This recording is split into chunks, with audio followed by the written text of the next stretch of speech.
कल्पना करें कि आप दर्पण के सामने खड़े हैं। दर्पण में चेहरा उदास दिखाई देता है और आप दर्पण से कहते हैं, तुम मुस्कुराओ। क्या दर्पण मुस्कुराएगा? जी नहीं, क्योंकि दर्पण केवल वही दिखाता है जो उसके सामने है। ठीक यही नियम जीवन पर भी लागू होता है।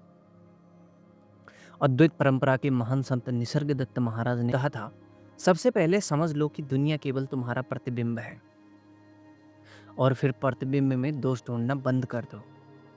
यदि यह एक वाक्य सही ढंग से समझ में आ जाए तो जीवन को देखने का पूरा तरीका बदल जाता है। चलिए इसको समझते हैं। दुनिया वास्तव में कैसी है? हम सामान्यतः मानते हैं कि दुनिया वैसी ही है जैसी हमें दिखाई देती है, लेकिन यह धारणा अधूरी है। दुनिया वैसी नहीं है जैसी वह है।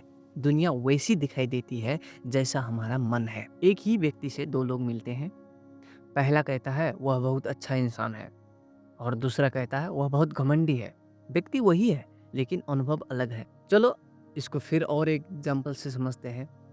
अगर आप कहो कि नहीं नहीं, वो व्यक्ति घमंडी ही था इसलिए वो घमंडी है, तो भी आप इससे समझिए, क्या वो उसकी पत्नी के लिए घमंडी है? क्या वो उसकी माँ के लिए घमंडी है? क्या उसकी बहन उसको घमंडी कहती है? नहीं ना। तो फर्क कहाँ है? क्योंकि अनुभव बाहर से नहीं बनता, अनुभव मन के माध्यम से बनता है। आधुनिक मनोविज्ञान में इसे प्रोजेक्शन कहा जाता है। इसका अर्थ है मन अपनी ही भावनाओं को दूसरों पर डाल देता है। यदि किसी के भीतर भय है तो उसे हर जगह खतरा दिखाई देगा। यदि भीतर क्रोध है तो हर व्यक्ति विरोधी दिखाई देगा। लेकिन यदि भीतर शांति है तो वही दुनिया शांत दिखाई देती है। इसलिए ज्ञानी कहते हैं, दुनिया को समझने से पहले अपने मन को समझो। चलो यहाँ अहंकार की चाल समझते हैं। अहंकार की एक आदत है, वह हमेशा बाहर दोष ढूंढता है। हम कहते हैं लोग गलत हैं, समाज खराब है, परिस्थितियां खराब है। लेकिन बहुत कम लोग यह देखते हैं कि दृष्टि भी गलत हो सकती है। जब तक व्यक्ति बाहर दोष खोजता रहेगा तब तक वह अपने मन को नहीं देख पाएगा, और जब तक मन को नहीं देखा जाता तब तक वास्तविक स्वतंत्रता संभव नहीं है। बहुत लोग सोचते हैं कि आध्यात्मिकता का अर्थ है पूजा, मंत्र, तीर्थ जाना, कुछ रिचुअल्स कर फॉलो करना।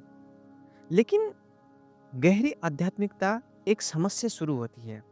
मैं इसका मतलब ये नहीं कह रहा कि पूजा करना नहीं चाहिए, मंत्र नहीं करने चाहिए, तीर्थ नहीं जाना चाहिए। वह सिर्फ उसका एक छोटा सा हिस्सा है। जो मैं दुनिया के रूप में देख रहा हूँ वह वास्तव में मेरी चेतना में प्रकट हो रहा है। यह समझ आते ही साधना की दिशा बदल जाती है। फिर व्यक्ति दुनिया को बदलने की कोशिश नहीं करता। तो यदि दुनिया प्रतिबिंब है तो प्रतिबिंब किस में दिखाई दे रहा है, ये प्रश्न है। तो दर्पण में दिखाई दे रहा है। और जीवन में यह दर्पण क्या है? यह दर्पण चेतना है।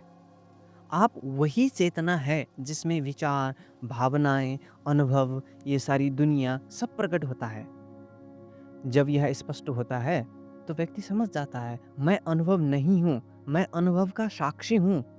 यही ज्ञान की शुरुआत है। यदि एक वाक्य सही ढंग से समझ लिया जाए, दुनिया आपका प्रतिबिंब है, तो तीन गहरे परिवर्तन आपके जीवन में होते हैं।